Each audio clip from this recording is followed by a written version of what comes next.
और अभी भी ये प्रोसेस कंटिन्यू चल रहा है कि एडीसी में डायरेक्ट इंक्रोचमेंट हो रहा है। हमारा कुछ ऑटोनमस राइट्स है, एक ऑटोनमस पावर्स है, और बहुत जगह में हमारे काउंसिल का ये फीलिंग है कि उस ऑटोनमी को हम लोग ठीक से काम नहीं कर सक रहे, क्योंकि हर चीज़ में इंटरफियरेंस हो रहा है। 14 तारीख को अनिमेश देबर्मा और स्टेट गवर्नमेंट के बीच में कोऑर्डिनेशन कमेटी का एक मीटिंग भी हुआ था। हमारे सीईओ अभिषेक चंद्रा भी थे, और उसके बाद हम राइटिंग में अपना व्यूज़ दे रहे हैं स्टेट गवर्नमेंट को, और सीएम को अप्राइज करने के लिए हमने दिया। कल हम लोग दामचरा गए थे। दामचरा में रियांग एंड चोरई के बीच में कुछ कम्युनल या एथनिक टेंशन था। हमारे रिपोर्ट से ये पॉलिटिकल कॉन्स्पिरेसी है।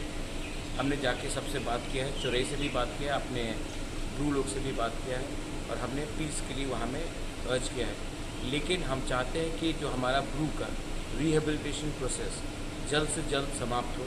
हमने एग्रीमेंट 2019 में साइन किया था, आज 2021 हो चुका है। हम जानते हैं कि कोरोना हुआ, बट उसका ये मतलब नहीं है कि ये ऑनगोइंग प्रोसेस है। और हम चाहते हैं कि हमारे जो रियांग लोग हैं वो शांति से त्रिपुरा में बसे।